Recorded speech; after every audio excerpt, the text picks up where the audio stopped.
सबसे पहले तो सबको अस्सलाम वालेकुम and most welcome to my channel. मैं आपकी टीचर सादिया और आज हमारी आर्टिफिशियल इंटेलिजेंस की क्लास नंबर 7 है। आज हम पढ़ने जा रहे हैं यूटिलिटी बेस्ड एजेंट्स के बारे में। तो यूटिलिटी बेस्ड एजेंट्स जो होते हैं वो अपग्रेडेड वर्जन होते हैं गोल बेस्ड एजेंट्स के।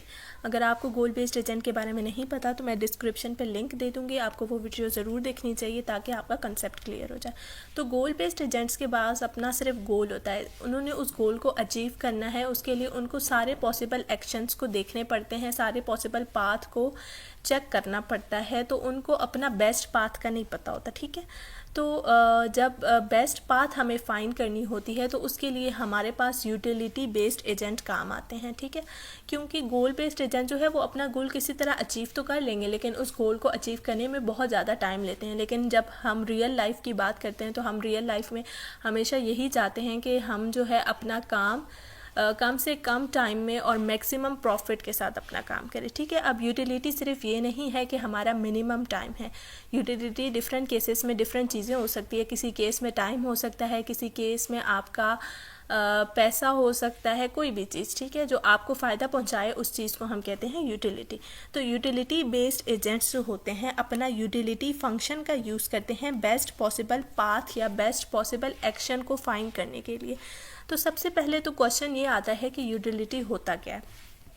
अब मैं आपको फिर से रियल लाइफ एग्जांपल से समझाना चाहूँगी कि पीछे मैंने एग्जांपल दिया था कि हमने सबसे पहले तो एक गोल डिसाइड कर लिया कि हमने सॉफ्टवेयर इंजीनियर बनना है या हमने डॉक्टर बनना है या हमने आईटी स्पेशलिस्ट बनना है या जो कुछ भी हमने बनना है, हमने अपना एक गोल डिसाइड किया। ठीक है, सबसे पहले गोल डिसाइड करने के बाद हमने बहुत सारी यूनिवर्सिटीज़ के लिए सर्चिंग की कि इस यूनिवर्सिटीज़ में आईटी के कोर्स ऑफ़र हो रहे हैं, इसमें सॉफ्टवेयर इंजीनियरिंग का कोर्स ऑफ़र हो रहा है। तो हमने सबसे पहले तो सारे यूनिवर्सिटीज़ को सर्च किया, प्लान किया। ठीक है, कि इस यूनिवर्सिटी में मैं एडमिशन ले सकता हूँ। ठीक है, अब आपने ज़ाहिर है हर यूनिवर्सिटी का एंट्री टेस्ट तो नहीं देंगे आप, या हो सकता है कि आप कुछ यूनिवर्सिटीज़ का दें, कुछ का नहीं देंगे। आपने अब डिसाइड ये करना है कि आप किन यूनिवर्सिटीज़ का एंट्री टेस्ट देना चाहते हैं और क्यों देना चाहते हैं। ज़ाहिर है कोई भी स्टूडेंट ऐसी यूनिवर्सिटी को सिलेक्ट करता है जो कि सबसे बेस्ट डिग्री प्रोवाइड कर रहे हों, जो सबसे आपके लिए या आपके फ्यूचर में आपके जॉब मिलने के लिए जो सबसे वैल्यूएबल हो। ठीक है,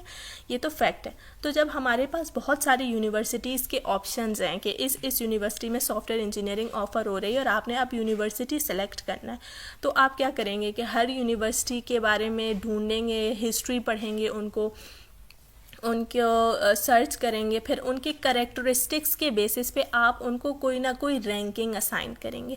तो यूटिलिटी जो होता है वो आप समझ लें कि एक नंबर होता है जो कि हमारे पास जितने पॉसिबल एक्शंस हैं या जितने पॉसिबल पाथ्स हैं या जितने पॉसिबल ऑप्शंस हैं उनमें से बेस्ट को सिलेक्ट करने के लिए हम हर ऑप्शन या हर पाथ या हर एक्शन को कोई ना कोई वैल्यू असाइन कर रहे हैं। ठीक है, अब वो वैल्यू हम किस तरह से असाइन करेंगे कि हर एक्शन के बारे में कुछ उसके एडवांटेजेस देखेंगे, कुछ डिसएडवांटेजेस देखेंगे, कुछ कैरेक्टरिस्टिक्स देखेंगे और इन चीज़ों के ऊपर हम नंबर्स असाइन करते हैं। फिर उसके बाद आपने नंबर्स असाइन कर लिए तो फिर आपने डिसाइड किया कि मैं इन टॉप 3 यूनिवर्सिटीज़ या इन टॉप 5 यूनिवर्सिटीज़ में एंट्री टेस्ट दूंगा और फिर मैं एडमिशन लूँगा। ठीक है, तो इसी तरह यूटिलिटी बेस्ड एजेंट भी सेम इसी तरह काम करते हैं। अगर हम इसमें मैं आपको आर्टिफिशियल इंटेलिजेंस या इस तरह ह्यूमंस के अलावा कोई एग्जांपल देना चाहूँ तो आप इसकी एग्जांपल ले सकते हैं गूगल मैप वगैरह या फिर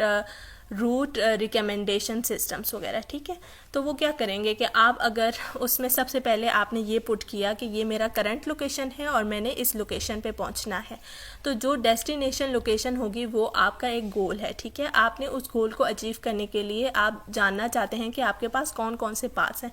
तो जो गूगल मैप या फिर दूसरे रूट रिकमेंडेशन सिस्टम्स क्या करेंगे कि आपको एक पाथ नहीं, जितने भी पॉसिबल पाथ्स हैं वो सारे बताएंगे और साथ ही साथ आपको ये बताएंगे कि इस पाथ पे आपको इतने मिनट्स लगेंगे, इस पाथ पे आपको इतने मिनट्स लगेंगे, इस पाथ पे आपको इतने मिनट्स लगेंगे, इस पाथ पे ट्रैफिक ज़्यादा है, इस पाथ पे ट्रैफिक कम है। आपको बेस्ट भी बताएंगे और सबको लाइक एक तरह की रैंकिंग बताएंगे और फिर आप अपनी मर्ज़ी का बेस्ट पॉसिबल पाथ चूज़ कर लेते हैं। ठीक है, तो ये था यूटिलिटी बेस्ड एजेंट के बारे में। अब तक हमने जितने भी एजेंट्स पढ़े, सिंपल, रिफ्लेक्स, मॉडल बेस्ड, गोल बेस्ड, यूटिलिटी बेस्ड, ये सारे एजेंट्स एक दूसरे के काइंड ऑफ अपग्रेडेड वर्जन्स थे, ठीक है। और इनमें से कोई भी एजेंट सेल्फ लर्निंग नहीं कर रहा, यानी कि कोई भी एजेंट खुद से चीज़ों को लर्न करके अपने नॉलेज और एक्सपीरियंस से सीख नहीं रहा था। अब आगे जो मैं आपको पढ़ाऊँगी लर्निंग एजेंट नेक्स्ट वीडियो में, वो वाला एजेंट है जो कि खुद ब खुद चीज़ों को लर्न करता है, ठीक है। और आर्टिफिशियल इंटेलिजेंस का सबसे मेन फोकस तो यही है कि हम इस तरह के एजेंट्स या इस तरह के रोबोट्स चाहते हैं जो इंसानों की तरह ना सिर्फ एक्ट करें बल्कि इंसानों की तरह अपने एक्सपीरियंस से चीज़ों को लर्न करें और अपने एक्शंस को इम्प्रूव भी करें, ठीक है। So that's all for today. अगर आपको ये वीडियो पसंद आया तो लाइक करें, मेरे चैनल को सब्सक्राइब करें और आगे शेयर करें। Thank you so much. अल्लाह हाफिज़।